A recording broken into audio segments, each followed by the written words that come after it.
नमस्कार। आप सबका एक बार फिर से स्वागत है। आप सभी को कार्तिक महीने की हार्दिक शुभकामनाएं। भगवान विष्णु और माता तुलसी का आशीष आप सब पर बना रहे।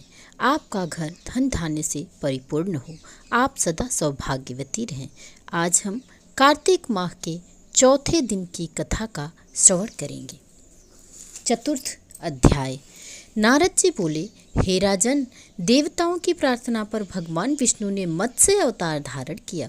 वे विंध्याचल पर्वत पर निवास करने वाले महर्षि कश्यप की अंजलि से प्रकट हुए।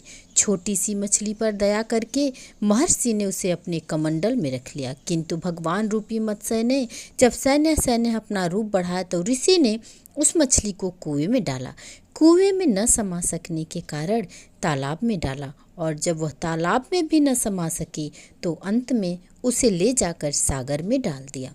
तब वहाँ भगवान ने विराट रूप धारण कर शंखासुर दैत्य को अपने हाथों से दबाकर मार डाला, और उसको हाथों में दबाए हुए ही वे जल से निकलकर बदरी वन पहुँचे। भगवान को बदरी वन में आया हुआ देख वहाँ पर ऋषि मुनि सभी दर्शन गए। तब भगवान ने कहा, हे ऋषि जनों, शंखासुर दैत्य से भयभीत होकर बीज मंत्र सहित वेद जल में छिप गए हैं, अतः अब उनको तुम लोग जल से निकाल लाओ। मैं तब तक देवताओं के सहित यही प्रयाग में निवास करूंगा। राजन, उन तपस्वी ऋषियों ने भगवान के आदेश पर शीघ्र ही मंत्र सहित वेदों का उद्धार कर दिया। जिस ऋषि ने जो भाग जल से निकाला वह वेद भाग उसी के नाम से विख्यात हुआ। ऋषियों ने वेदों को लाकर भगवान के सम्मुख रखा। वेदों को पुनः प्राप्त करके ब्रह्मा जी तथा समस्त देवता अत्यंत प्रसन्न हुए और उन्होंने अश्वमेध यज्ञ किया। उस यज्ञ में समस्त देवता, गंधर्व आदि उपस्थित हुए। देवताओं ने भगवान की स्तुति करते हुए कहा, हे देवेश, आपने हम पर कृपा करके वेदों का उद्धार किया है।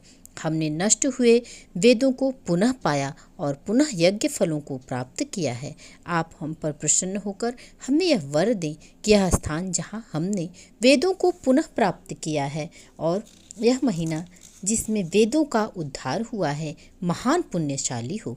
इस स्थान और मांस का सेवन करने वाला प्राणी ब्रह्म हत्या सरीखे पाप से भी मुक्त हो और इन दोनों का फल अक्षय हो। देवताओं की मनोकामनाओं को पूर्ण करने वाले भगवान विष्णु ने तब हंसकर कहा, हे देवगणों, जो तुम चाहते हो वही होगा। यह स्थान ब्रह्मा क्षेत्र नाम से विख्यात होगा। जब सूर्यवंशी राजा भगीरथ गंगा जी को पृथ्वी पर लाएंगे तो इसी स्थान पर गंगा जी का सूर्य पुत्र यमुना जी से संग होगा। यह स्थान तीर्थराज प्रयाग के नाम से विख्यात होगा। इस स्थान पर किए हुए धर्म, कर्म, यज्ञ आदि अनंत पुण्य देने वाले होंगे।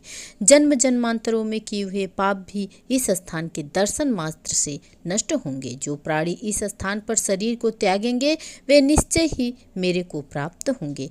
जो इस स्थान पर श्राद्ध करेंगे उनके पितृगण अपने पापों से मुक्त होकर मेरे लोक को प्राप्त करेंगे।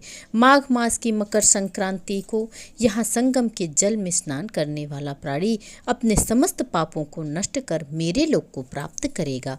हे ऋषि जनों, इस बदरी वन में मैं सर्वज्ञ रूप से निवास करता हूँ, अतः यहाँ निवास करने वाले प्राणी सहज ही मुझे प्राप्त कर लेते हैं और निश्चय ही जन्म जन्मांतर के पापों से मुक्त होकर मेरे समीप आ जाते हैं। सूत जी बोले, हे ऋषि जनों, इस प्रकार देवताओं को समझाकर और तीर्थराज प्रयाग का महत्व बताकर भगवान विष्णु ब्रह्मा जी सहित अंतर्ध्यान हो गए। हे मुनियों, कथा महान फल देने वाली है। जो प्राणी इसको पढ़ते, सुनते अथवा सुनाते हैं उनको प्रयागराज और बदरी वन में निवास करने का अक्षय फल प्राप्त होता है। उनके समस्त पाप सहज ही में नष्ट हो जाते हैं और वे मोक्ष प्राप्ति कर भगवान श्री हरि चरण के कमलों में स्थान पाते हैं। बोलिए तुलसी मैया की जय।